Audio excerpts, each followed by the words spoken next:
Assalamualaikum warahmatullahi wabarakatuh. Selamat pagi, selamat siang, selamat malam untuk teman-teman mahasiswa. Untuk pertemuan kali ini kita akan membahas dampak korupsi. Jadi teman-teman ketahui ya, ternyata banyak sekali dampak-dampak yang muncul akibat adanya tindakan korupsi.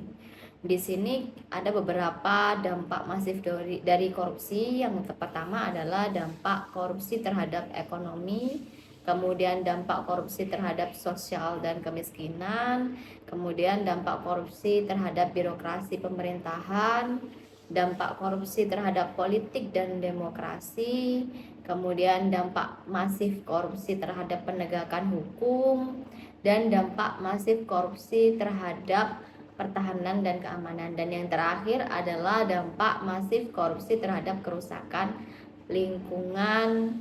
Hal tersebut merupakan salah satu kerugian ya, atau dampak-dampak kerugian terkait adanya korupsi. Nah, yang pertama kita akan membahas terkait dampak masif korupsi terhadap ekonomi. Ada beberapa poin di sini yang menjadi dampak masif korupsi terhadap ekonomi. Yang pertama yaitu penurunan produktivitas. Tentu ya, ketika adanya tindakan atau korupsi, maka produktivitas suatu negara atau sektor industri itu pasti akan menurun atau akan menghambat. Yang sebelumnya itu kita bisa memproduksi hingga sekian ratus banyak, karena adanya anggaran yang dikorupsi, maka yang diproduksi hanya beberapa ribu saja. Nah, itu menjadi penurunan produktivitas. Kemudian yang kedua yaitu lesunya pertumbuhan ekonomi dan investasi. Jadi teman-teman kita ketahui sendiri ya bahwa pertumbuhan ekonomi dan investasi itu tentunya dibarengin dengan anggaran yang harus efisien seperti itu. Karena adanya korupsi, hal ini tentu mempersulit pembangunan ekonomi dan membuat distorsi dan ketidakefisienan yang tinggi dalam pertumbuhan ekonomi ataupun investasi. Kemudian yang selanjutnya yaitu rendahnya kualitas barang dan jasa untuk publik. Nah, teman-teman juga pernah lihat ya, banyak sekali proyek-proyek anggaran pemerintah yang ditujukan untuk layanan publik, misalnya pembangunan jalan atau pembangunan jembatan atau pembangunan gedung-gedung yang lainnya. Nah, dengan adanya kegiatan atau perilaku korupsi, otomatis dampak terhadap tersebut adalah banyak sekali produk-produk yang dibuat untuk pembangunan jalan atau pembangunan tersebut itu tadi barangnya kualitas yang buruk atau memiliki rendah kualitas, sehingga apa? Sehingga banyak sekali jalan yang habis diperbaiki rusak lagi, jembatan yang habis diperbaiki ambruk lagi. Nah, hal tersebut ya dampak dari adanya tindakan korupsi. Kemudian menurunnya pendapatan dari sektor pajak. Nah, ini tentunya dari APBN ya, sekitar 70% pajak itu merupakan pajak menyumbang terkait keuangan negara. Karena adanya tindakan korupsi, maka terjadilah penurunan pendapatan dari sektor pajak. Tentunya ketika kita mengalami atau negara mengalami penurunan pendapatan, maka yang dilakukan yaitu berhutang, sehingga ketika menurunnya pendapatan dari segi pajak, maka negara mau tidak mau harus hutang ke negara yang lainnya. Kemudian selanjutnya adalah dampak korupsi terhadap sosial dan kemiskinan. Nah, ada banyak poin yang mempengaruhi dampak korupsi terhadap sosial dan kemiskinan. Tentu teman-teman semuanya tahu bahwa banyaknya kasus korupsi membuat rakyat kita itu semakin miskin atau negara kita semakin miskin. Kenapa? Karena mahalnya harga jasa dan layanan publik.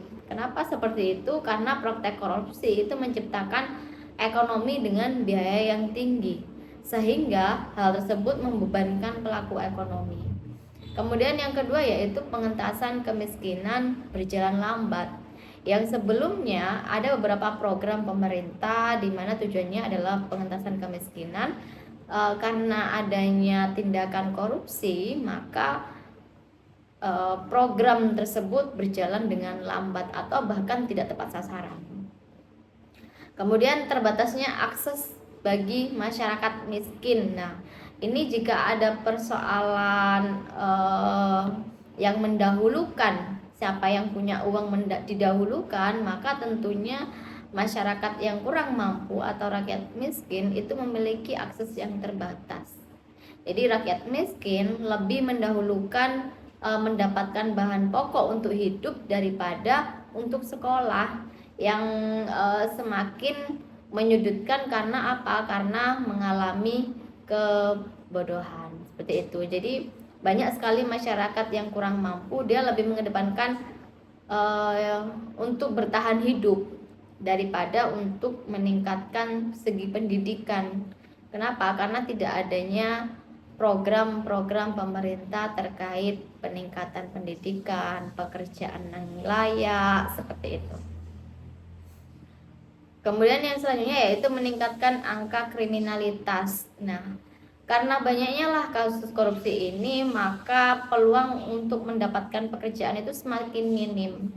Sehingga banyak sekali kasus kriminalitas khususnya di kota-kota besar ya, karena sulitnya dalam mencari pekerjaan. Yang selanjutnya adalah solidaritas sosial semakin langka. Karena banyak sekali orang atau dampak dari korupsi ini, yang kaya semakin kaya, kemudian yang miskin semakin miskin. Alhasil tingkat solidaritas sosial sesama itu semakin menurun karena ada kelas-kelas sosial yang ada di dalam situ. Selanjutnya yaitu dampak masif korupsi terhadap birokrasi pemerintahan. Tentu ya, ketika terjadi kasus korupsi, maka banyak yang terjadi adalah birokrasi menjadi tidak efisien dalam layanan publik. Karena yang seharusnya birokrasi itu adalah menjadi layanan yang maksimal dalam publik ataupun masyarakat, karena banyaknya kasus korupsi, tentunya program-program layanan itu tidak berjalan dengan maksimal. Kemudian runtuhnya otoritas pemerintahan. Jadi kenapa seperti itu? Kita ketahui sendiri bahwa ternyata pelaku-pelaku korupsi itu bukan hanya dari kalangan-kalangan yang tidak mampu ya. Pelaku koruptor itu bukan orang yang tidak mampu, tapi orang-orang yang mempunyai power, kekuatan dalam segi politik ataupun jabatan. Sehingga banyak sekali kasus-kasus suap yang terjadi di negara kita ini. Hal tersebutlah yang menjadi runtuhnya otoritas pemerintahan. Kemudian dampak masif yang selanjutnya yaitu terhadap politik dan demokrasi, di mana dalam kasus politik dan demokrasi tentu berdampak cukup besar. Karena apa? Munculnya pemimpin yang korup, seperti itu. Jadi kita ketahui sendiri banyak sekali pemimpin-pemimpin kita yang di ruang publik yang sebelumnya harusnya menjadi tangan kanan masyarakat, namun nyatanya terjerat dengan kasus korupsi. Hal tersebut tentunya dapat menghancurkan kedaulatan rakyat. Kenapa? Karena yang sebelumnya menjadi kepercayaan rakyat ternyata bisa jadi menjadi pengkhianat dalam keuntungan sendiri.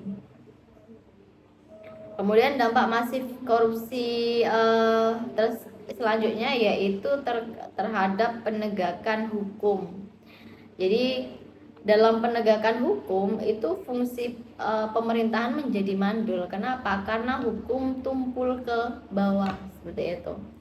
Jadi banyak sekali dampak korupsi tersebut menghambat berjalannya fungsi pemerintahan sebagai pengampu kebijakan negara. Kenapa? Karena dapat dijelaskan dalam berikut ini bahwa ternyata korupsi itu menghambat peran negara dalam pengaturan alokasi. Jadi seharusnya alokasi anggaran untuk daerah X, B, dan C, karena adanya kegiatan atau perilaku korupsi, maka tentunya pasti alokasi tersebut akan terhambat. Kemudian korupsi menghambat negara melakukan pemerataan akses dan aset.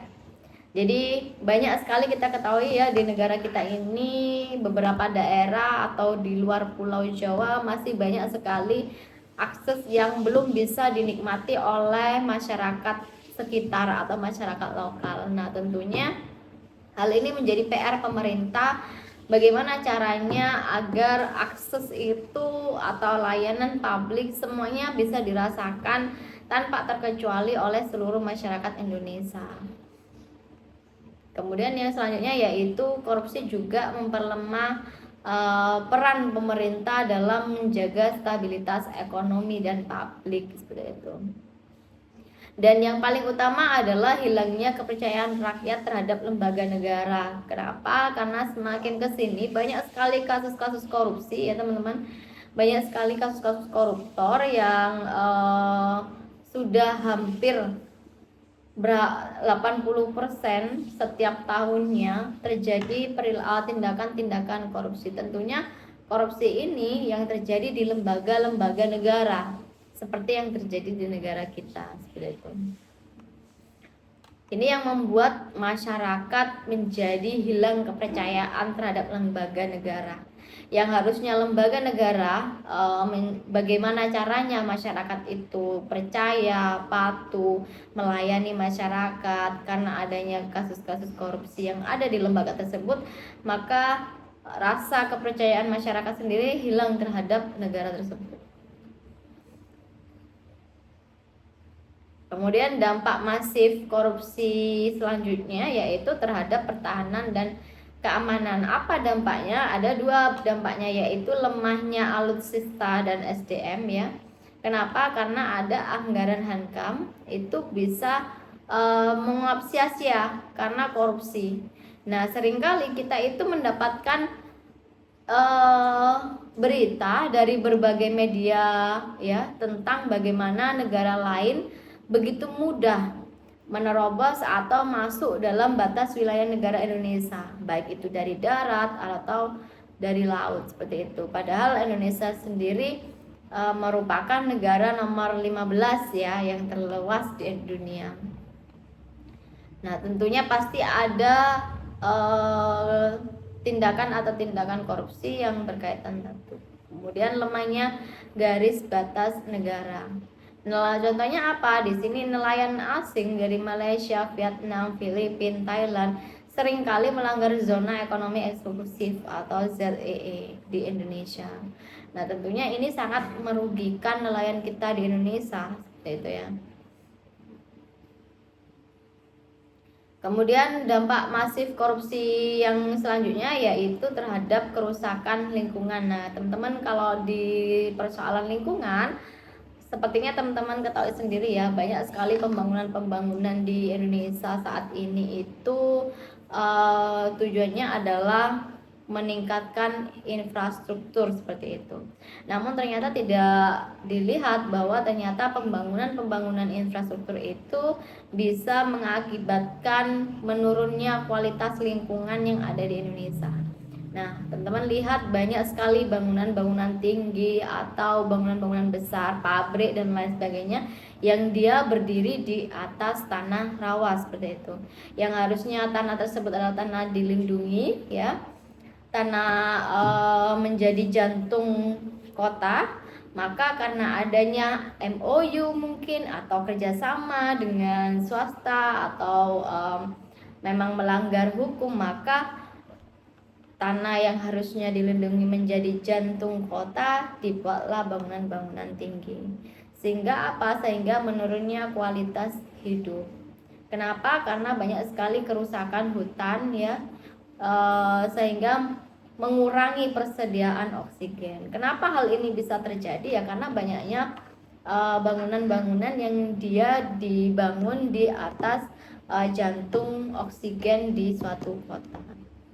Nah, hal ini berdampak cukup besar. Kenapa? Karena banyak sekali terjadi kasus seperti polusi udara yang pada akhirnya mengakibatkan banyak sekali timbul penyakit terhadap masyarakat. Ketika banyak sekali masyarakat yang mengalami sakit, otomatis hal ini menjadi lemahnya kualitas hidup pemerintahan dalam segi melindungi masyarakatnya. Kemudian dari biaya sosial korupsi, banyak sekali kerugian negara akibat korupsi yang ada di Indonesia. Nah, di sini disebutkan bahwa total sumber data putusan MA terpidana korupsi sebesar 2.551, kerugian negara kurang lebih 200,3,9 presentasinya, yaitu 100%. Ini dalam kurun waktu 2015.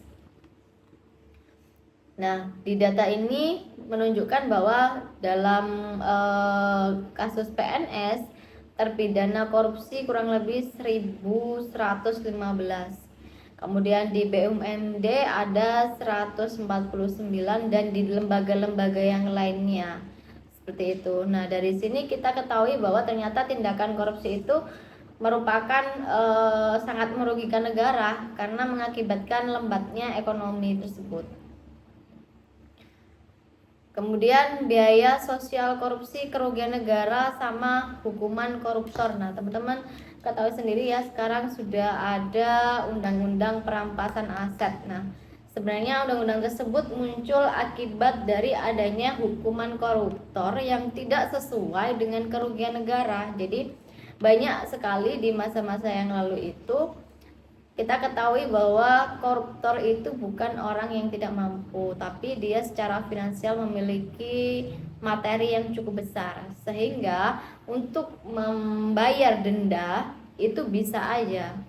Nah, ini yang membuat banyak sekali kasus korupsi terus terjadi karena merasa si koruptornya bisa atau mampu membayar hukum, seperti itu, membayar dendanya. Kemudian di sini kerugian negara vs hukuman koruptor. Nah, terkadang kerugian negara berapa persen atau berapa ratus persen ya tidak sebanding dengan hukuman koruptor yang dijatuhi. Nah, ini yang bisa mengakibatkan negara itu benar-benar mengalami kerugian secara finansial. Oleh karena itu, karena tidak sebandingnya antara kerugian negara hingga hukuman koruptor, ya, maka muncullah atau tuntutan yang namanya undang-undang perampasan aset, di mana semua aset yang sudah dimiliki oleh koruptor dengan uang hasil korupsi semuanya dirampas tanpa ada terkecuali. Nah, kemudian biaya korupsi. Nah, di sini sudah teman-teman bisa lihat ya, bentuk hukuman ini tidak akan memberikan efek jerah kepada koruptor di Indonesia. Buktinya apa? Kasus dan masalah korupsi di Indonesia itu masih belum kunjung selesai, bahkan masih banyak. Kemudian sebagian besar uang rakyat yang dikorupsi itu tetap dinikmati oleh koruptor, meskipun si koruptornya sudah dijatuhi hukuman. Nah, ini yang membuat banyak sekali korupsi terjadi, kemudian tidak ada efek jerah sama sekali, seperti itu ya. Kemudian hal ini menunjukkan bahwa rakyat itu ternyata mensubsidi si koruptornya, seperti itu ya. Kenapa? Karena biaya-biaya ataupun anggaran-anggaran yang dikorupsi itu merupakan hak rakyat, seperti itu.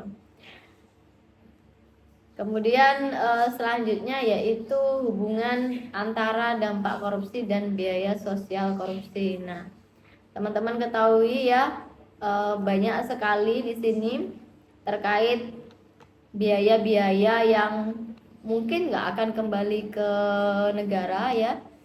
Nah, di sini ada pendapatan negara, kemudian di dampak korupsinya apa, uang yang dikorupsi, termasuk uang negara. Nah, kerugian negara akibat korupsi mencapai 168 triliun.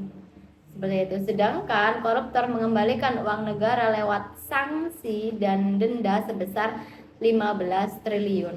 Dari 168 triliun menjadi 15 triliun itu selisih yang cukup banyak ya, teman-teman. Nah, ini yang membuat kerugian negara itu semakin besar, yang pada akhirnya negara harus meningkatkan hutangnya, seperti itu.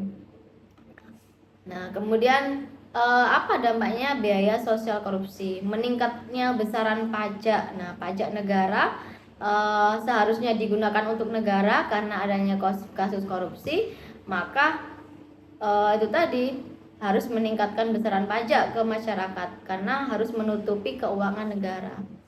Kemudian masyarakat hidup di garis bawah kemiskinan yang seharusnya banyak anggaran untuk masyarakat miskin karena adanya kasus korupsi, maka bantuan-bantuan pun atau anggaran-anggaran itu tidak sesuai dengan sasaran. Kemudian biaya pendidikan semakin mahal. Banyak sekali sekarang bisnis-bisnis pendidikan ya. Karena apa? Karena banyak sekali kebijakan-kebijakan yang tidak terimplementasi gitu ya teman-teman, sehingga mau nggak mau semua biaya jasa barang itu naik karena tidak ada subsidi dari pemerintah. Kemudian yang terakhir yaitu biaya korupsi sosial. Jadi seperti ini konsep biaya sosial korupsi skemanya. Jadi biaya eksplisit korupsi, kemudian ada yang namanya biaya antisipasi korupsi, biaya reaksi terhadap korupsi, dan oportunis implisit korupsi. Nah, sedangkan di biaya antisipasi, biaya merupakan sosialisasi korupsi sebagai bahaya laten seperti itu. Jadi ada beberapa biaya sosial kejahatan dihitung dari 3 hal, yaitu biaya antisipasi kejahatan, kemudian biaya akibat kejahatan, dan biaya reaksi terhadap kejahatan. Nah, biaya sosial kejahatan dihitung yaitu biaya seperti apa antisipasi kejahatan tersebut seperti itu. Maka nilai kerugian negara merupakan biaya sosial.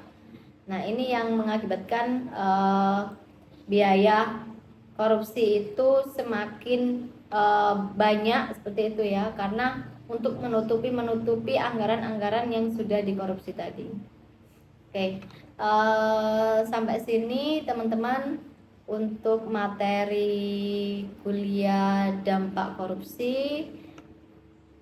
Terima kasih, selamat pagi, selamat siang, selamat malam, dan assalamualaikum warahmatullahi wabarakatuh.